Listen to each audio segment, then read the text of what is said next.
O programa Visão Espírita pede licença para entrar no seu lar e levar-lhe uma mensagem de fé, de otimismo e de esperança.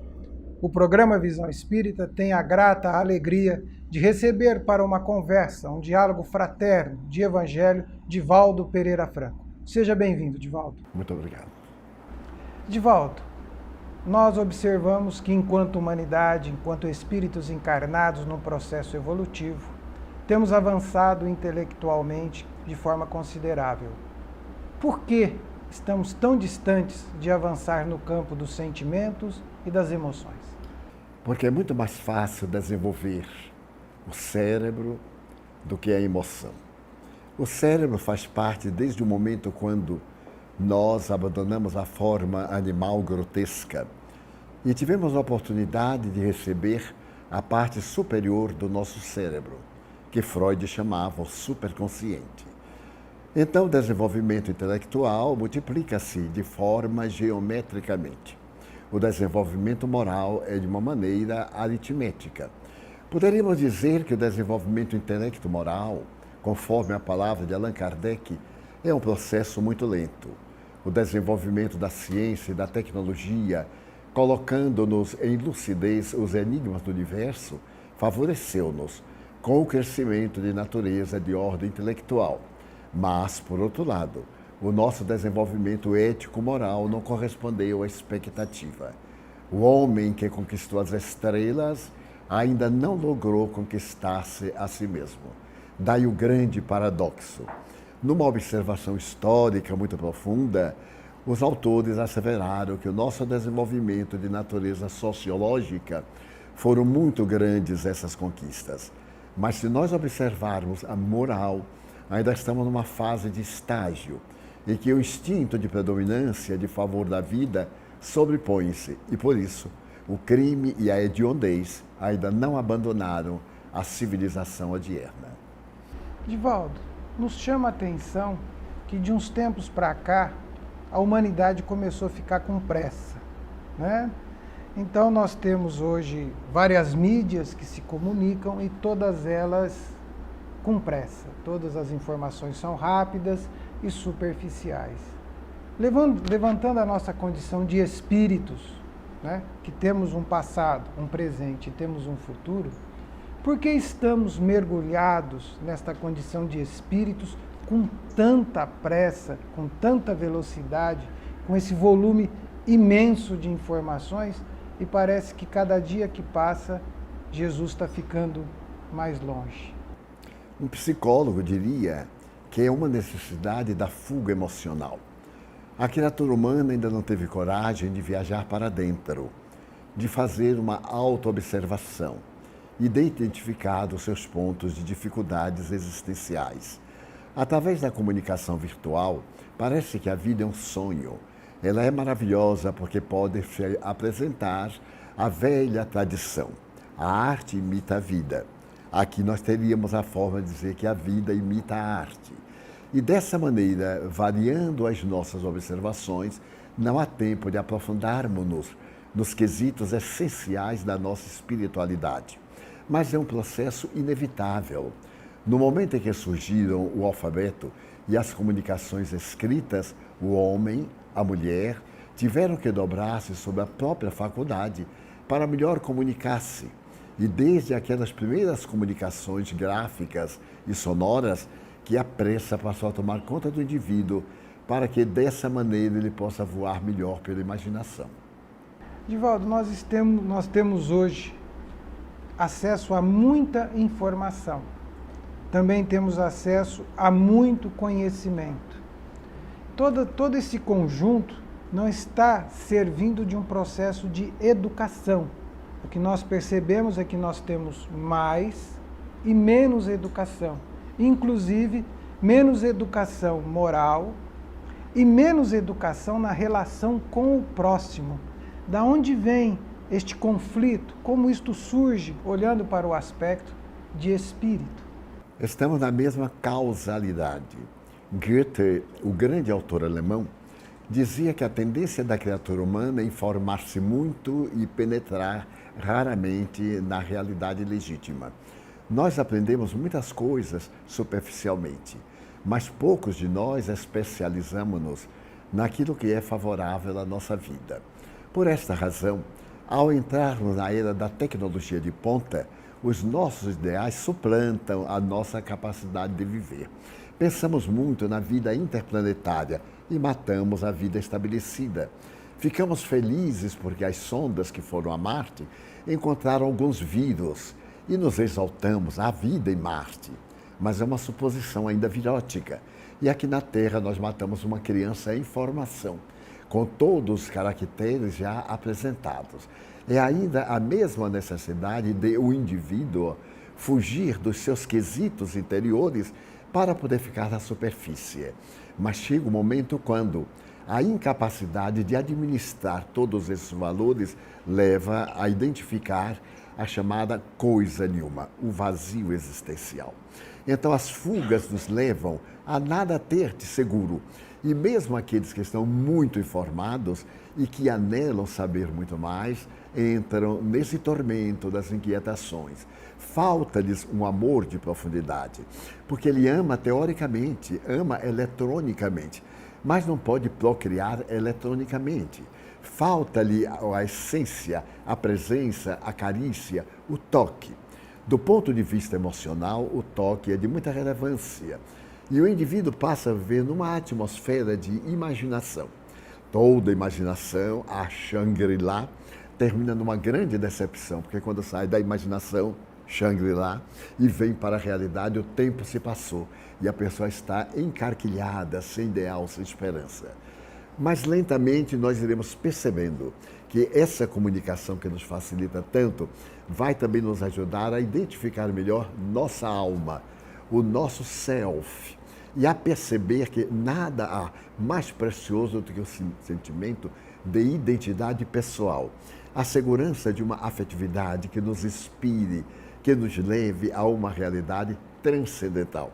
Então passamos a considerar a vida não naquele momento terminal da morte, mas no prolongamento além da morte. A realidade crística vai despertar-nos para ver aquele homem que mudou a história da humanidade ser hoje muito mais amado e conhecido do que nos dias em que esteve conosco. Entrando na realidade crística, nós ocidentais, né, nós brincamos sempre do lado de cá do mundo e do lado de lá do mundo. Né?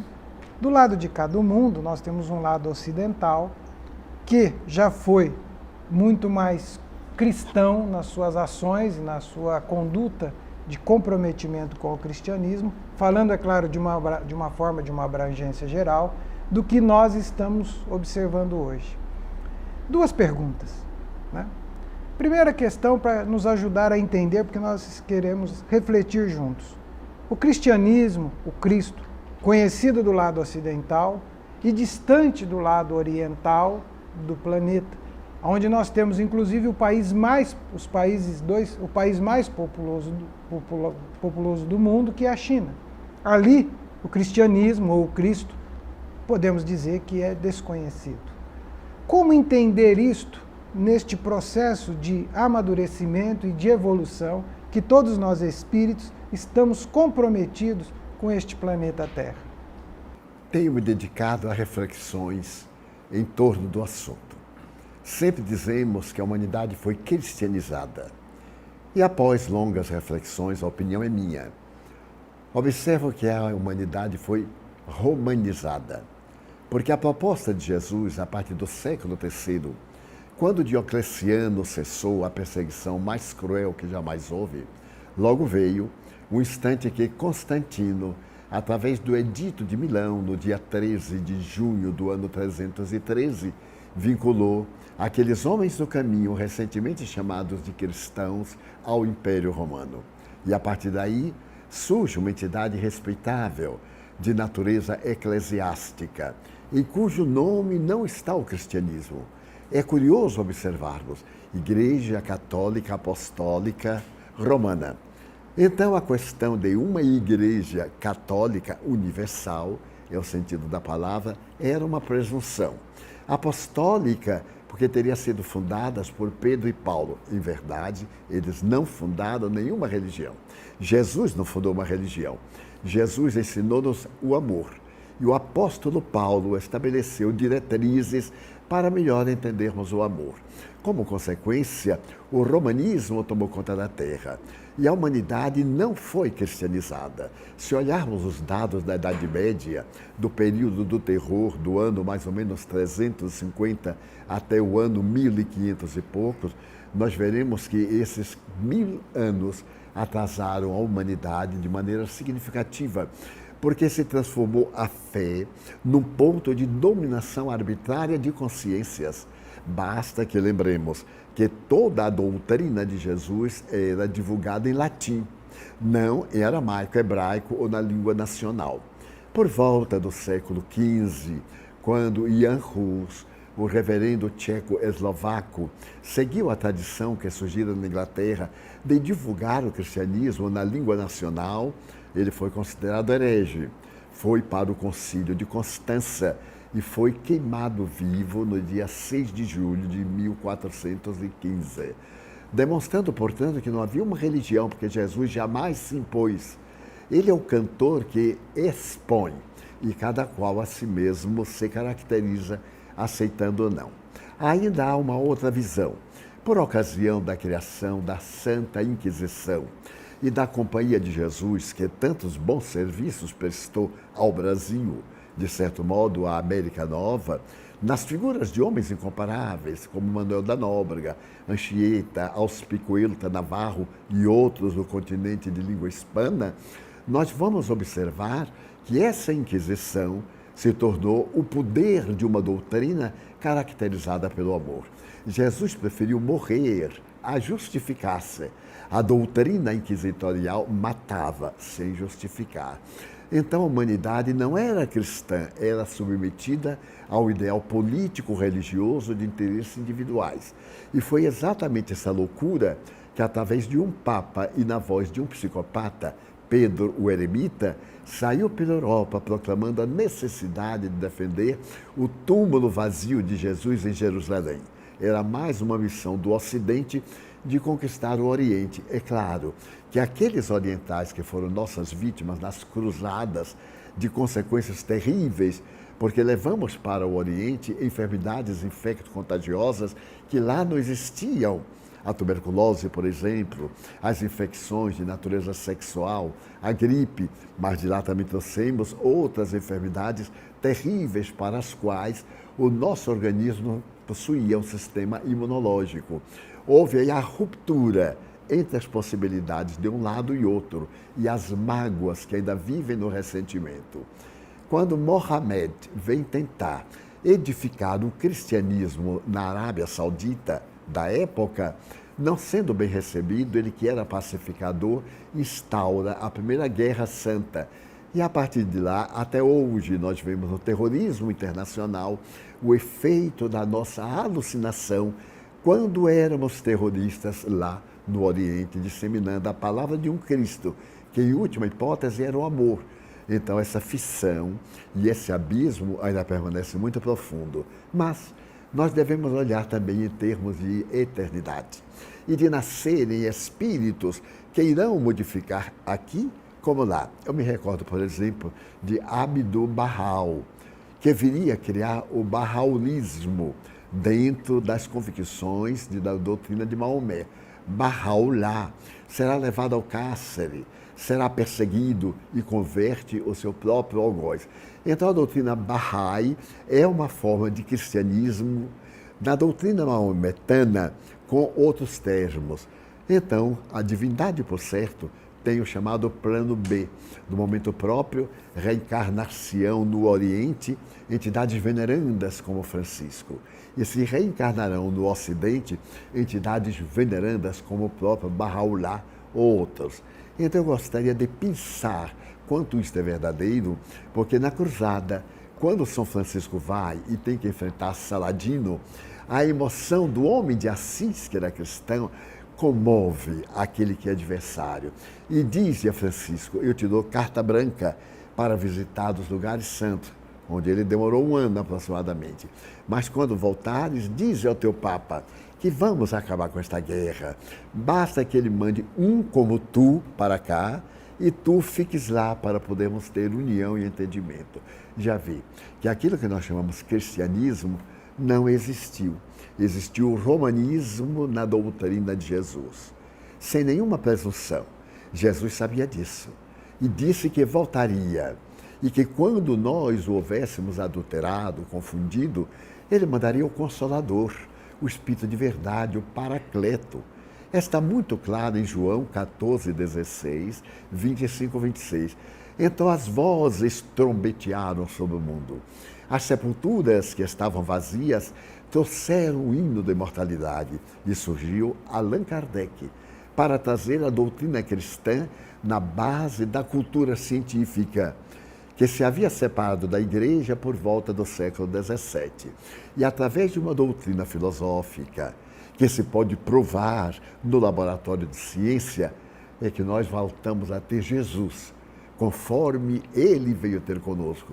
O Jesus amável, sociável, querido, o Jesus que não foi inimigo de ninguém, embora muitos se tornassem seus inimigos. Então nós temos hoje este processo de renovação, que se há de ampliar através da doutrina espírita. Mas também, por outra vez, temos que reflexionar. Quando perguntaram a Allan Kardec se o espiritismo seria a religião do porvir, com muita sabedoria ele disse não, mas será o porvir das religiões. Porque o que importa não é o rótulo, é o conteúdo.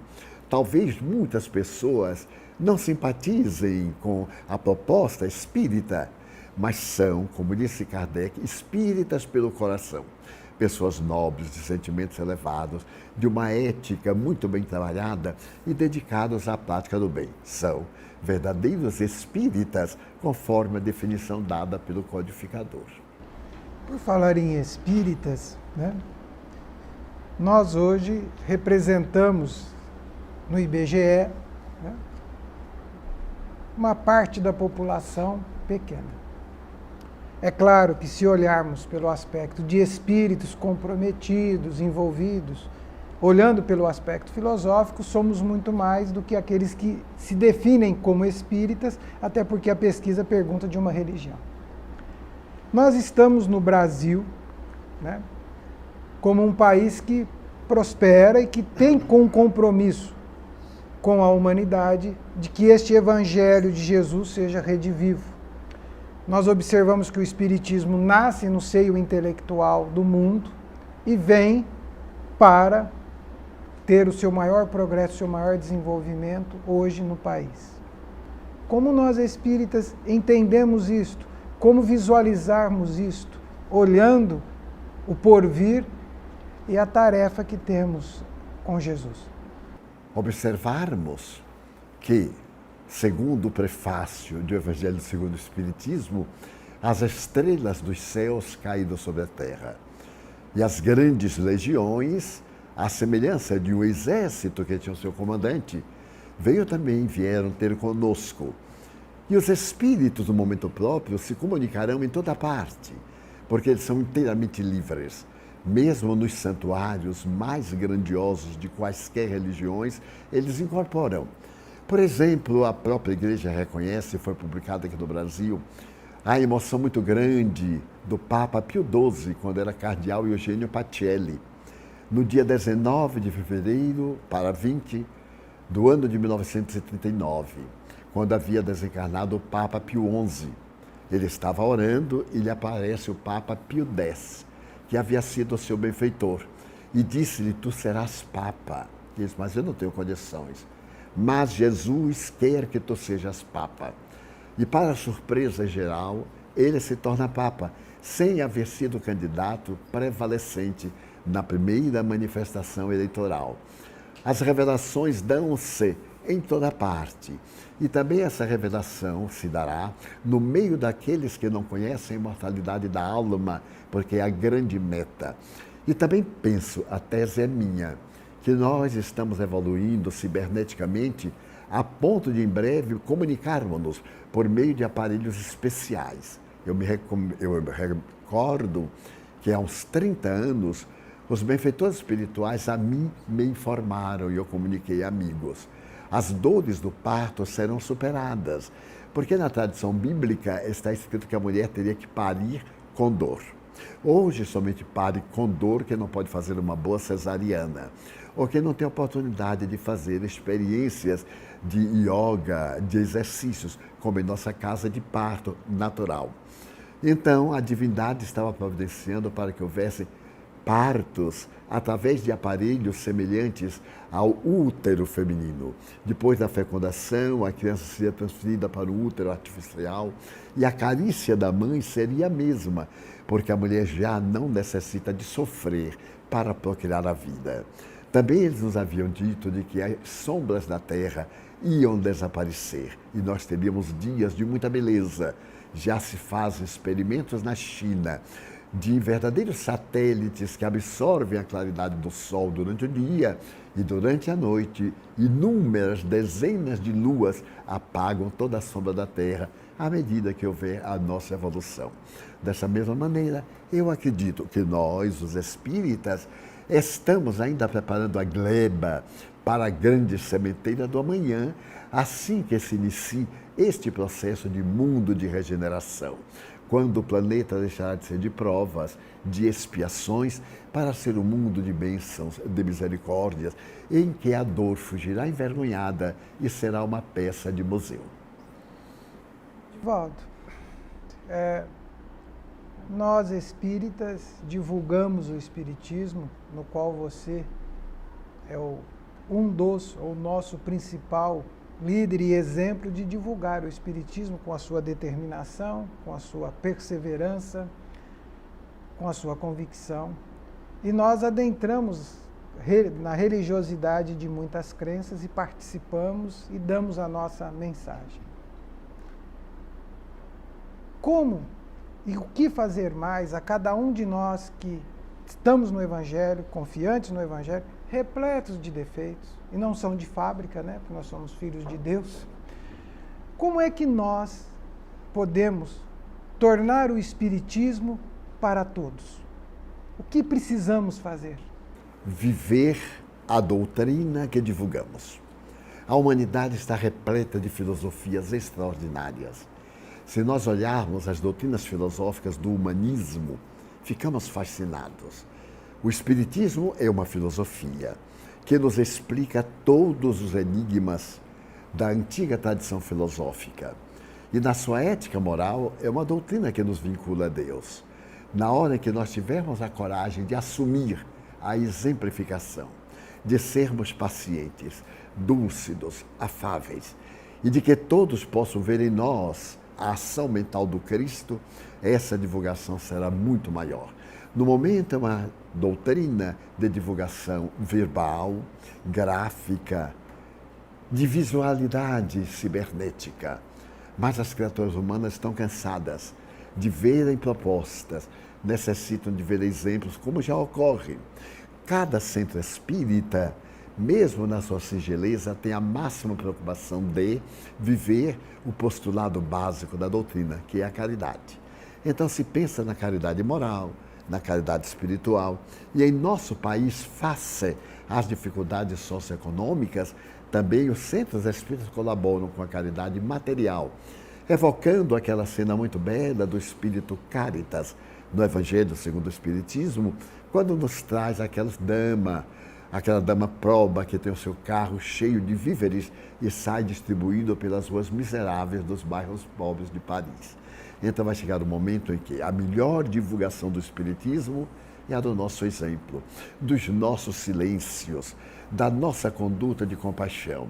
Por exemplo, agora, há poucos dias, durante o período eleitoral, que foi muito efervescente no Brasil, nós vimos pessoas de várias denominações religiosas apresentarem os seus ideais.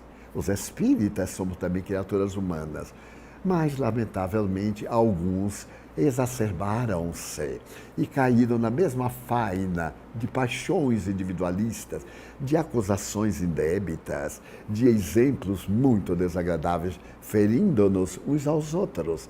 E então eu me perguntava o que fizeram do Espiritismo os irmãos que hoje nos estão atacando uns aos outros. Onde está aquela convicção de Jesus, o pacificador, de dar a César o que é de César e a Cristo o que é de Cristo? Eu entendo é a nossa fragilidade humana. Porém, o Evangelho nos torna pessoas fortes, faz com que as nossas debilidades se transformem em energia.